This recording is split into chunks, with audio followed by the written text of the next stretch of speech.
you at least want to get a move off there. So if Hikaru kind of smells blood, I feel like he goes in for the kill, and he's sensing that Quang, when the time is low, is just not as good as he is. He just flagged him simply, and it almost felt like Hikaru was disappointed by how easy the flagging was there. With his hand up in the air, like that happened really quick. But it was also a very difficult position for Liem. And now we see Hikaru with a 3-point advantage in the match. I have a feeling this is going to be pretty lopsided, Aman. Yeah, it's certainly trending right now. I think Quang now in his second game here in the portion, he really needs to, I think, start out both colors with at least a good game. Looking back at that game, it was honestly not the best. Even though we can sit here and say, well, he kind of held the position, it was pretty good. The time just got too low too quickly. So initially, I like the speed that he's coming in with this game, but I really think we can't see a situation where Quang is super satisfied with being equal or maybe being slightly better. If he's down a minute and a half in these games, Tanya, he's going to lose. He comes to the 20-second territory against Hikaru, he gets flagged. He just cannot let that happen. Regardless of what the position evaluation is, Hikaru is just too fast. He's just too tricky putting up those traps. What we have right now, a position quite in control for white. Knight's looking good. A bishop b3 after pawn takes pawn is a threat, so you can't immediately recapture. You'd have to take it with the queen. Right. Yeah, I wonder if Quang was thinking about this move at all. The other idea, is bishop to b6. That's why you put the queen on b8, facilitates this move, and he's kind of shifting the attention over to getting rid of that piece. I do think that, once again, Quang, really, really nice position, but Hikaru has given up on trying to make a big effort to get the absolute best position. That's never been his goal when he plays blitz. Like, he's often hunting for the best move, but he doesn't always need it. He just knows the importance of speed and finding a plan. And I wonder if that's flipped when it comes to Liem, who's trying to play as accurately as possible and perhaps burning the clock in that endeavor to find all the good moves in the position. Because it's been clear that the clock has played a bigger role than what we have on the board. Massive tension there on that left flank with b4. Liem responds with a trade. And now the c6 pawn becomes a bit of a target for white. Yeah, there's mutual weaknesses here, b4 and c6. Not entirely clear to me which one is a little bit worse. I almost want to play rook b1 because it helps me play rook a6. It would be disappointing to win the c pawn but lose the b pawn as well. Then I feel like there's not that much of an advantage for Hikaru. So instead, I think he's going to leave that rook on a4 for as long as he can, and he's stopping c5, which keeps the weaknesses as they are. So just keeping the tension as he is until Liem falls low on the clock, and we might see a repeat of the story. For now, Liem reroutes his queen to d8, opening up that rook and perhaps rook b5 ideas to defend e5 laterally, queen coming from the other side as well. Yeah, queen jumps back to... there is that long-range bishop. The bishop tucked itself on f1, and you almost kind of forget about it for a moment there. But okay, bishop back to c4. We're all taking note of this bishop now. And queen moves forward, still threatening rook takes pawn. And now that's a real threat with c6 under control. So we see a trade.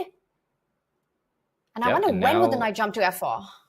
Yeah, you have both sides actually that want to jump their knights into f4 to f5. It's a great square for that piece. However, when you do that, you also relinquish control of the e-pawn. So for black, it's a decision. Every time you do it, you have to watch out for that. And for Hikaru, the knight on e3, if you jump it into f5, I don't see any downside to it as long as e4 is protected. So watch out for those center pawns.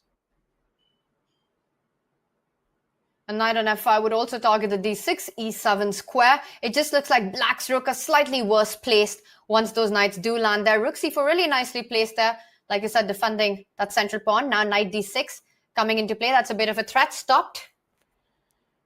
Yeah, and I think knight f5, I mean, it makes sense. You want to stop knight d6, but it also can't be kicked out easily because there is a knight sitting on g6. Whereas for Hikaru, you can play pawn to g3. The absolute best move against a knight on g6, or flip it, g6 against the knight on g3. Same idea. I do expect that we'll see this. It's just a great way to clamp down the position, and there's nowhere that knight can move, while Hikaru's knight enjoys a great square. And you could also advance further with h4, h5, really asking big questions to that knight. Is h8 really the square you want to put it on? Yeah, it might be the square you need to put it on, but I agree. Love the move h4. When you see that knight there, strong players, their pawns will gravitate to g3, h4, and I like the pawn on h5, Tanya, because then maybe knight h4, you can imagine a knight swinging into g6 with devastating effect.